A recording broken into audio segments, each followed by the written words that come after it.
할렐루야. 사무엘상 3장 말씀 함께 은혜를 나누겠습니다. 자, 엘리가 제사장으로 있었을 때의 영적인 상태를 오늘 성경은 잘 말씀하고 있습니다. 영적인 지도자가 깨어있지 않으면 그 시대를 밝힐 수 없다는 것을 분명히 보여주고 있습니다. 자, 1절 말씀. 아이 사무엘이 엘리 앞에서 여호와를 섬길 때에는 여호와의 말씀이 희귀하여 이상이 흔히 보이지 않았더라 라고 되어 있습니다. 자, 하나님 말씀이 희귀하다. 거의 말씀이 들려주지 않고 있다. 이런 말씀이죠. 여러분, 이것은 하나님의 백성들에게는 뭔가 문제가 있는 겁니다. 하나님 나라 백성들에게 하나님의 말씀이 희귀하다는 것은 정상이 아닌 거죠.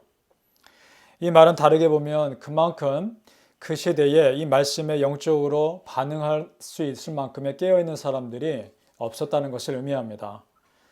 자, 2절에 보니까 이렇게 표현하고 있습니다. 엘리의 눈이 점점 어두워가서 라고 되어 있습니다. 성경에서 여기 눈은요, 영적인 예민함을 상징하는 그런 부위입니다.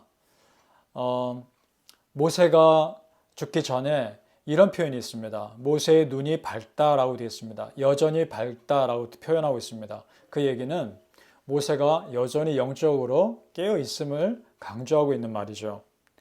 엘리 제사장의 영성이 그만큼 어두웠고 그 시대에 어떠한 선한 믿음의 영향력을 미치지 못하는 그런 사람이었다는 것을 강조하고 있는 표현입니다.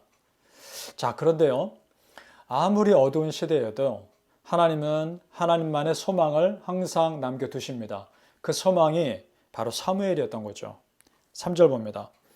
하나님의 등불은 아직 꺼지지 아니었으며 아직 안 꺼진 겁니다. 하나님의 등불이 아직 살아있는 겁니다.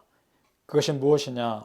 사무엘은 하나님의 궤에 있는 여호와의 전 안에 누웠더니 그 하나님의 등불이 사무엘인 겁니다. 사무엘이 그 시대에 희망이 될 수 있는 믿음의 사람이었던 거죠. 하나님은 준비하고 계셨습니다. 자, 19절 봅니다. 사무엘이 자라매 여호와께서 그와 함께 계셔서 그의 말이 하나도 땅에 떨어지지 않게 하시니. 자, 조금 전에 우리가 보았던 말씀이 희귀한 상황과 완전히 반대되지 않습니까? 사무엘이 자라 본격적으로 하나님께 쓰임받자 하나님 말씀이 사무엘을 통해서 굉장히 많이 주어지고 있는 것이죠. 그러니까 엘리의 지도자가 있을 때와는 너무도 다른 거죠. 저는 오늘 이 사무엘상 3장 말씀 보면서 목회자인 저에게 도전이 참 많이 됩니다. 제가 깨어있지 못하면 영적 공동체에 아무런 선한 영향을 미치지 못하는 것이라는 것을 깨닫게 되고요. 저 한 사람 영적인 어둠의 상태로 끝난 게 아니라 공동체를 어둡게 만들 수 있다는 걸 보면서 정말 하나님 앞에 두려운 마음으로 사역을 해야겠다라는 그런 마음을 갖습니다. 그리고 지금 저에게 주어진 그 은혜의 기회를 정말 성실하게 잘 감당해야 되겠다, 이런 도전을 받습니다. 바라기는 우리 성도님들 마찬가지라는 생각이 듭니다. 여러분 한 분 한 분이 여러분의 가정과 여러분이 속한 공동체에서 정말 그곳을 밝게 만들고 깨어있게 만들 수 있는 그런 믿음의 사람들로 쓰임받을 수 있기를 예수님의 이름으로 축복합니다. 하나님은 사무엘에게 엘리 제사장에 대한 심판을 예언하십니다. 하나님께서 사무엘을 부르시죠. 사무엘아, 사무엘아. 근데 사무엘은 아직 하나님의 음성을 직접 들어본 적이 없습니다. 그래서 엘리 제사장이 부르는 걸로 알았던 거죠. 그래서 엘리 제사장에게 바로 뛰어갑니다. 부르셨습니까? 그러니까 사무엘은 하나님이 부르신 그 음성에 즉각적으로 반응하죠. 그런데 엘리 선지자는 어떻습니까? 이것이 하나님이 사무엘을 부르신 거란 걸 생각도 못하고 세 번째 와서야 그제서야 눈치를 채죠. 하나님이 너에게 부르신 것이다. 또 부르시면 이러이러하게 대답해라. 그러면서 어떻게 대답할지 알려주죠. 그렇게 사무엘이 안 다음에 하나님께서 그제서야 또 사무엘에게 말씀하십니다.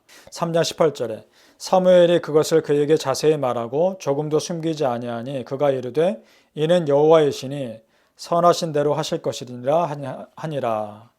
자, 사무엘이 예언한 말씀을 엘리 선지자가 궁금했겠죠. 사무엘에게 물어봅니다. 빠짐없이 나에게 얘기해라. 그랬더니 지금 이 말을 사무엘 선지자가 엘리 제사장에게 하고 있는 겁니다. 당신의 가정을 하나님께서 심판하실 것이다 것에 대한 경고이죠. 그랬더니 엘리 제사장 반응이 어떻습니까? 이는 여호와시니 선하신 대로 하실 것이니라. 여러분 어떻습니까?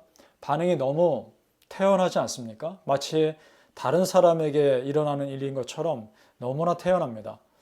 그것 또한 이상하죠. 엘리 제사 자신의 그 가정의 죄를 정말 심각하게 생각했다면 철저히 회개하고 돌이키는 것이 맞습니다. 근데 지금 엘리 제사장의 반응은 그렇지 않단 말입니다. 실제로 이 경고가 있은 후에도 한참 뒤에야 이 심판의 예언이 그대로 성취됩니다. 그만큼 하나님은 은혜의 기회, 회개할 기회, 용서받을 기회를 주셨던 거죠. 그럼에도 불구하고 엘리 제사장은 그렇지 않았다는 것을 알 수 있죠. 여러분, 하나님께서 나의 죄를 지적하실 때가 있습니다. 그럴 때는 즉각적으로 반응하는 것이 지혜로운 것입니다. 말씀을 통해 나의 죄를 지적하실 때, 기도를 통해서 또는 찬양 가운데 내 마음에 찔림이 올 때가 있단 말입니다. 그때는 즉각적으로 회개하는 것이 지혜입니다. 다윗 왕에게 나단 선지자가 다윗 왕의 잘못을 책망하며 지적했을 때 다윗은 즉시 금식하며 회개합니다. 그런 겸손함이 있었기 때문에 하나님께서 다윗 왕을 다시 회복시켜 주셨던 것이죠. 하나님께서 쓰셨던 믿음의 사람들을 가만히 잘 보십시오. 여러분, 그분들이 완벽해서가 아닙니다. 그분들이 자기의 잘못을 깨달았을 때 하나님 앞에서 즉각적으로 회개하고 인정하고 겸손하게 은혜를 구하는 사람들이었기 때문에 하나님께서 그들을 쓰신 겁니다. 하나님의 도우심을 겸손히 의지하는 사람들을 쓰신 거죠. 그만큼 그 사람들은 하나님이 나의 하나님 되심을 인정하고 믿었다는 것입니다. 바라기는 우리 성도님들, 말씀 앞에 겸손히 나를 비추어 보시고요. 그리고 하나님의 은혜에 겸손하게 반응하시는, 그래서 여러분을 하나님께서 쓰실 수밖에 없는 그런 겸손한 믿음의 사람 되시기를 예수님 이름으로 축복합니다. 기도하겠습니다. 아버지 하나님, 완벽해서가 아니라 겸손해야 하나님의 쓰임 받는다는 것을 깨닫게 하시니 감사합니다. 그리고 내가 영적으로 깨어있지 않으면 나 혼자만의 문제가 아니라 나와 관련된 또 다른 사람들에게까지 문제가 있을 수 있다는 것을 깨닫게 하시니 감사합니다. 정말 두렵고 떨리는 마음으로 우리 여호와 하나님 앞에 서게 하여 주옵소서.